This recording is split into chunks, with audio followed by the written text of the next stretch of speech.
Le 12 juin, le hurlement figea tout le monde. Un hurlement de détresse intolérable ou de douleur indicible. Il y a plus grande différence à un tel degré de désarroi.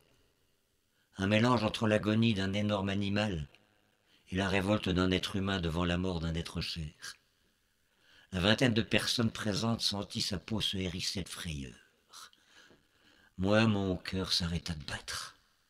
Immédiatement ramené dans le droit chemin de ma survie par mon fidèle pacemaker de marque allemande, la qualité germanique, il n'y a pas mieux. Le hurlement tenait en ces termes. Putain, Gisèle, recule, tu me roules sur le pied. Gisèle, recule. Ah, Gisèle. Je les avais sentis venir, ces duettistes octogénaires, avec leur 305 Peugeot modèle 1982, tractant la remorque de guingois aux pneus sous-gonflés, chargée à ras la gueule d'un tas d'indescriptibles vieux rogatons. C'était visible, Pépé et Mémé avaient fait du rangement. Rangement dont les surplus atterrissaient séants à la déchetterie municipale. Monsieur Galland avait décidé que c'était lui qui se taperait le transbordement des 200 kilos de rebuts d'hiver dans les bennes adéquates. Il avait donc confié le volant du cercueil roulant à sa conjointe des 2 derniers tiers de siècle. Une marque de confiance? À mon avis, non. Un pis-aller. Fallait quelqu'un pour déplacer la caisse d'une benne à l'autre, parfois en marche arrière. Danger. Ce qui devait arriver arriva donc. Je vis, au fil des déplacements de l'ensemble routier, que Pépé maîtrisait mal la gestion d'un chantier. Ses consignes manquaient de rigueur, ses mesures de sécurité étaient inadaptées au péril intrinsèque que représentait sa moitié. Car celle-ci, de plus en plus égarée par le flot d'ordres contradictoires dont son Roméo la bombardait, ne regardait plus la route devant elle, et pas non plus dans le rétroviseur, une manière de conduire qu'elle pratiquait d'ailleurs depuis 1957. Il arriva donc que Mémé, tête baissée, yeux exorbités par la panique, démarra en marche avant alors que son époux lui avait intimé l'ordre de reculer jusqu'à la benne à détritus divers. Pépé avait le pied droit devant la roue arrière gauche de la caisse, d'où le cri de quasi-agonie qui commence ce récit. L'homme était en tongs. Ça devait faire super mal.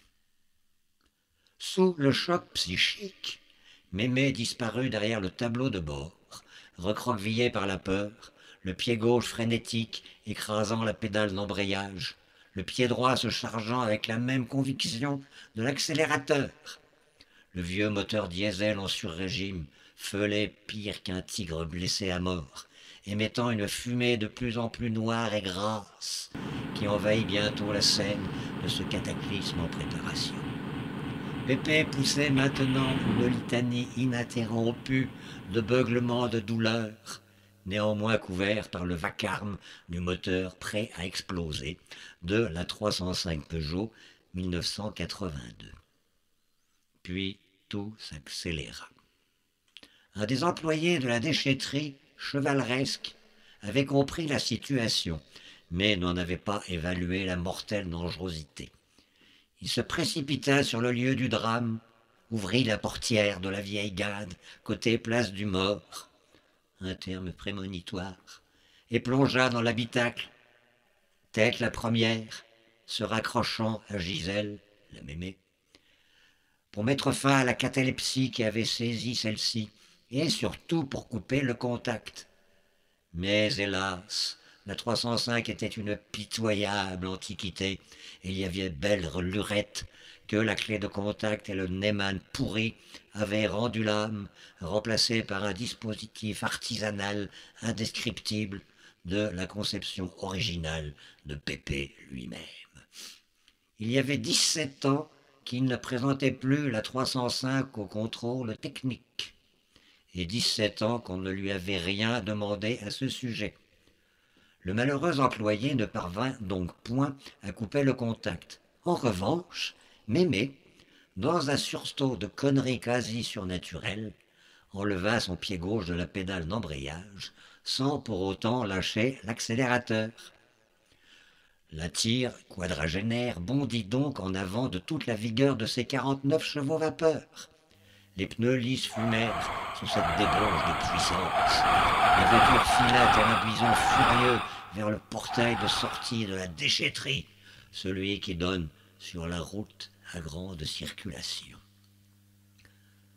Au passage des lourdes grilles, la portière de droite fut arrachée, et l'employé municipal chevaleresque, qui n'avait pas réussi à monter complètement dans la voiture, fut tranché en deux au niveau de l'abdomen, laissant échapper de ses moitiés, désormais indépendantes, une sur la route, une sur la banquette avant, un flot mêlé de sang, de tripes, de sucs digestifs et d'excréments de toutes sortes.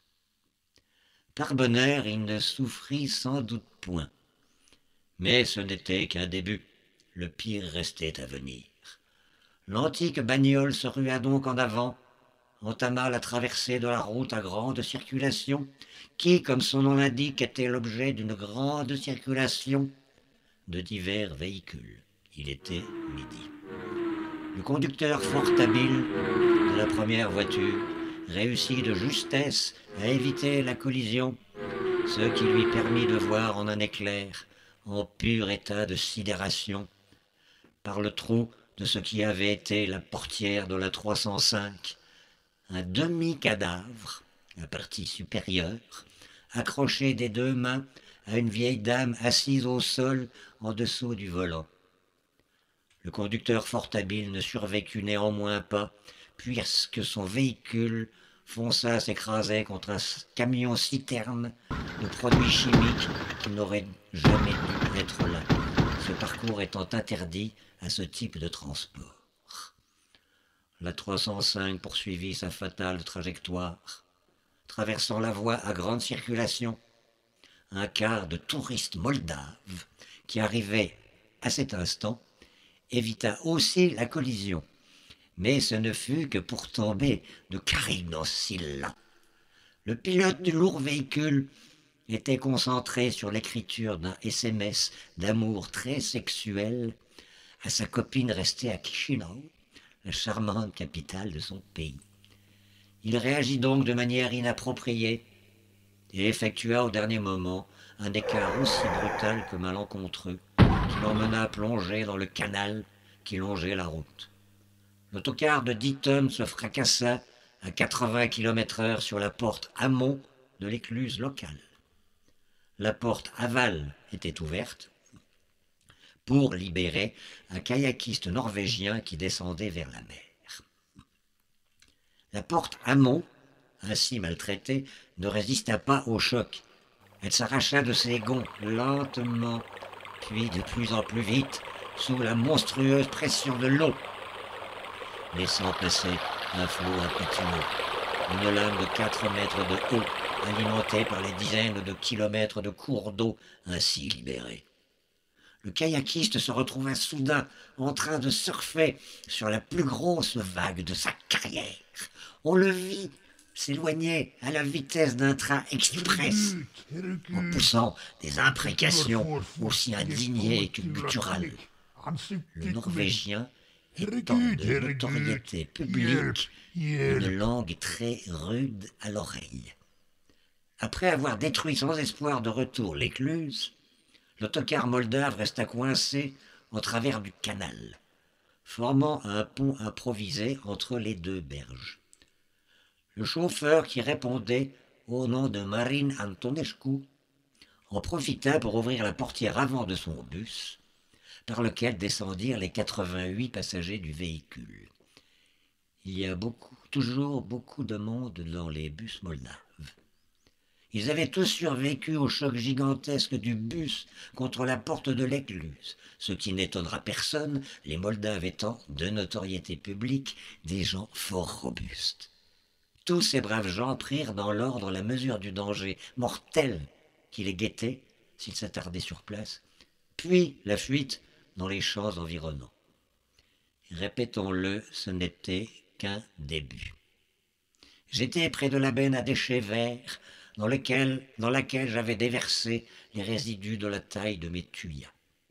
C'est lorsque je vis la suite que je décidai de fuir au plus vite ce piège qu'était devenu le SGMCDID,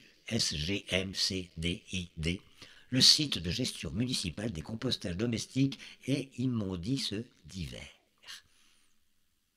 Voici donc la suite. La 305 avec, prostré sous le volant, Mémé Gisèle, appuyant sur le champignon avec force, acheva enfin sa trajectoire en percutant le bâtiment du transformateur EDF qui alimente toute la zone industrielle. Sous le choc, le mur s'écroula, celui qui protégeait les gros câbles électriques alimentant en courant à 24 000 volts. Les câbles en question, sectionnés, se déplièrent comme des serpents furieux jusque sur la route, crachant des étincelles dantesques, accompagnées de déflagrations ininterrompues de mitrailleuses en folie. C'était fâcheux parce que le liquide qui s'écoulait du camion-citerne de produits chimiques était du méthylsulfure de 1,3-benzozigonate de bisoprolol. Répétons-le, le chauffeur du poids lourd n'aurait pas dû être là. Il était passé par cette route parce que lui aussi, à l'instar du chauffeur du car moldave, était amoureux d'une nénette dont l'emplacement du domicile nécessitait un minime détour, aussi illégal fût-il. Le méthylsulfure de 1,3-benzozigonate de bisoprolol est un produit de merde. En cours d'expérimentation finale. Dernier stade de validation avant d'en inonder la planète et déconseillé de transport routier, tant il est toxique. Résultat d'années de recherche des laboratoires Sonmanteau. Rappelons que Sonmanteau est un industriel multinational, bienfaiteur de l'humanité et toujours à la pointe du progrès. Sonmanteau s'est en particulier illustré pendant la guerre du Vietnam pour avoir résolu le problème de la prolifération des mauvaises herbes. Le méthylsulfure de 1,3-benzozigonate de bisoprolol est destiné à remplacer à l'avenir les défoliants actuels jugés, je cite, trop timides par le service commercial de Sonmanteau. C'est un produit qui schlingue l'enfer, vous provoque d'incoercibles vomissements et s'enflamme à la moindre occasion. Et pour confirmer ceci, les flammes colossales qui surgissaient des câbles électriques en court-circuit déclenchèrent un incendie qu'on peut qualifier de vigoureux. Le chauffeur du camion, de façon surprenante non décédé dans la collision, se jeta en bas de sa cabine. Il partit en courant comme un perdu avec le feu au derrière dans la direction d'où il arrivait, bien que cela l'éloignât de la nénette chez qui il se rendait en toute clandestinité. Son camion s'embrasa et une puante mer de feu se répandit sur le sol. Je décidai quant à moi de dégager Fissa, serrant très fort les fesses, abandonnant ma voiture, qui me serait devenue inutile si, ainsi que je le craignais, je mourais. Je sautai, avec une souplesse dont je m'ignorais capable par-dessus le mur de la déchetterie à l'opposé du lieu du carnage en cours, et je courus, à m'en faire saigner les poumons. Je m'arrêtai au bout de 2 kilomètres, au sommet d'une petite colline, me retournai et vis. Tout le bazar en bas de la côte cramait. La déchetterie, le camion, la route, le macadam, l'eau du canal, Je vis tous les usagers du SGM-CDID, site de gestion municipale des compostages domestiques et immondices divers, s'égailler en tous sens pour échapper à un sort funeste, en un sauve qui peut bien peu charitable. En effet, contre toute morale, les fugitifs se piétinaient sans pitié. C'était à qui serait le premier à rallier les rares points de passage encore franchissables. L'ignoble fumée verdâtre que dégageaient les 20 mètres cubes de méthylsulfure de 1,3-benzozigonate de bisoprolol en pleine combustion obscurcissait le ciel.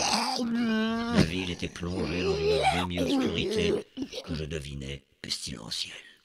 Le transformateur électrique cramait aussi. Il n'y avait plus d'étincelles. Le disjoncteur de mauvaise qualité de chez EDF avait enfin rempli son tardif office. Au loin, la zone industrielle était à l'arrêt. Plus aucune lumière n'en éclairait les orgueilleuses réalisations technologiques. Dans le fond de la vallée, je vis le tsunami immense continuer à se propager sur le canal à la vitesse de la marée montante dans la baie du Mont-Saint-Michel. Tsunami chevauché avec brio par le kayakiste norvégien qui avait résisté. Je n'en fus pas étonné, les Norvégiens étant de notoriété publique, une peuplade très résiliente. Je suivis, horrifié, la calamité liquide qui, en conclusion du rapide calcul mental que j'opérais, mettrait moins d'une heure à atteindre la centrale nucléaire voisine, celle qui, quoi qu'en prétende EDF depuis les origines, est dépourvue de toute protection contre les rats de marée. Un individu qui avait occupé le poste de président de la République française il y a quelques années nous avait assuré en son temps, démontrant une fois de plus son omniscience, que des pays comme la France étaient à l'abri des catastrophes du genre Fukushima. Selon lui, seuls des illuminés pouvaient imaginer des raz-de-marée dans notre pays, que ce soit sur mer, mais surtout sur les fleuves. Omniscient et plein d'humour, notre président d'alors. Une lueur d'espoir et même de douceur attira mon regard dans cet affligeant chaos. En bas, la 305 était, comme tout le reste, la proie des flammes. Mais j'aperçus soudain mémé Gisèle, visiblement un peu hagarde, mais bien vivante, titubée vers Pépé, qui visiblement aussi boitait bas, le pied écrabouillé par la roue de la Peugeot, l'instant zéro de cet Armageddon en devenir. Je les vis tous deux réussir à s'écarter du maelstrom de flammes et se barrer vers chez eux en trottinant, bras dessus, bras dessous. Tout ceci avait duré tout au plus 10 minutes. Quand le monde décide de s'écrouler, il ne fait pas les choses à moitié. Le 13 juin, les 3 réacteurs nucléaires voisins vont sans doute exploser sous peu après l'inondation majeure qui en a mis hors service le système de refroidissement. Au début du désastre, la préfecture nous a assuré, via les masses médias, que la combustion du méthylsulfure de 1,3-benzozigonate de bisoprolol ne présente aucun danger pour l'environnement ou la population, en dépit des 40 cas de mort subite enregistrés à 2 km autour de la déchetterie de V. Cas de mort subite contesté sur le champ par voie de télévision corrompue par la Société des laboratoires son manteau. Puis la panique a gagné les rangs de le compétent dirigeant. Voir Fukushima, c'est l'avantage de profiter de l'expérience de nos amis les Japonais. La prévisible calamité a un air de déjà-vu. Les autorités ont donc décidé d'évacuer pour commencer une zone de 100 km autour de la centrale. sachant que chacune des écluses en aval de la déchetterie de V a été balayée à son tour par la vague géante provoquée par la destruction de l'écluse précédente, le fleuve entier finira par se vidanger, telle une chasse d'eau titanesque dans la mer lointaine, balayant de ses berges toute trace de civilisation. L'exode est en cours. La région se vide. Sur les routes surchargées se pressent des êtres hagards, régressant sans appel vers l'animalité la plus primitive. On viole, on pille, on s'entretue pour un lit d'essence. On égorge les propriétaires de voitures électriques parce que, je cite, c'est de leur faute s'il y a des centrales nucléaires. Au hasard d'un embouteillage qui nous a immobilisés pendant 3 heures sur la route en plein soleil, j'ai aperçu Pépé et Mémé Gisèle. Ils avaient l'air en forme, ça m'a fait plaisir. J'étais néanmoins tracassé par les catastrophes potentielles que recelait leur ami 8 Citroën modèle 1971, surtout que c'est Mémé qui conduisait. Pépé devait encore avoir mal aux pieds. On verra, faut être optimiste.